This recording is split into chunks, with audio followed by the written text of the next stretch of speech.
So, in a significant escalation of tensions in the Middle East, Iran launched an unprecedented aerial attack from its own territory against Israel just a few hours ago. Now, this is unprecedented because traditionally Iran would use its proxies in Hezbollah, Hamas, the Houthis to attack Israel. But this time, it was Iran itself conducting the assault. And this attack involved more than 200 drones as well as a volley of cruise and ballistic missiles. Now, this aggressive move appears to be a retaliation for an earlier attack this month on Iranian diplomatic complexes in Damascus, Syria, that was carried out by Israel. Now, Israeli and U.S. officials confirmed that most of the incoming threats were successfully intercepted by a coalition of Israeli, American, and allied forces. In fact, aircraft from the U.S., Israel, and other countries were in the air intercepting the drones.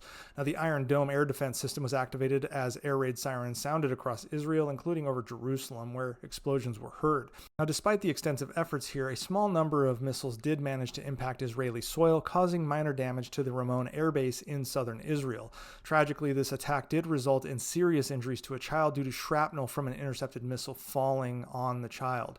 In response to the attack, U.S. President Joe Biden convened his national security advisors and reaffirmed America's steadfast commitment to Israel's security. The U.S. had anticipated the attack and had strategically repositioned its military resources in the region in order to help defend any kind of incoming attack, which they did. Iran's use of ballistic missiles in the attack isn't something that is truly significant.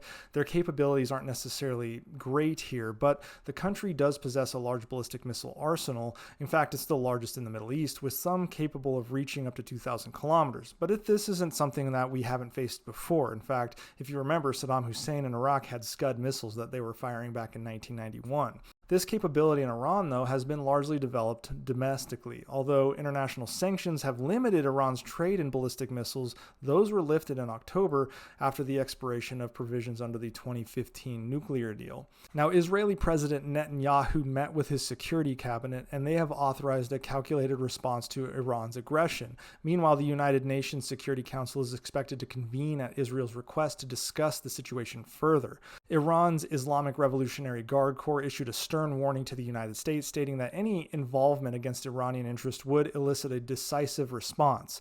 The IRGC holds the U.S. accountable for what it describes as the evil actions of the Israeli government. Now, as the region braces for potential further escalations, the global community is watching this very closely. Now, the U.S. continues to engage defensively by intercepting Iranian drones that are targeting Israel while ensuring the protection of U.S. forces operating in the area. With the situation still developing, the implications of this conflict are quite profound, as any further miscalculations could lead to severe consequences for regional stability. But that doesn't mean this is starting World War III, and this is something that is trending on Twitter, which always happens. Anytime there's some sort of flare-up, World War III becomes a thing.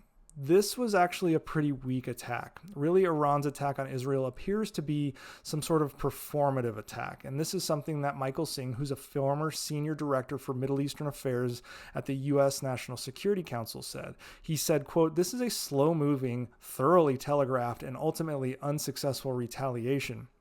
So I don't think this is something that is going to escalate to a global conflict."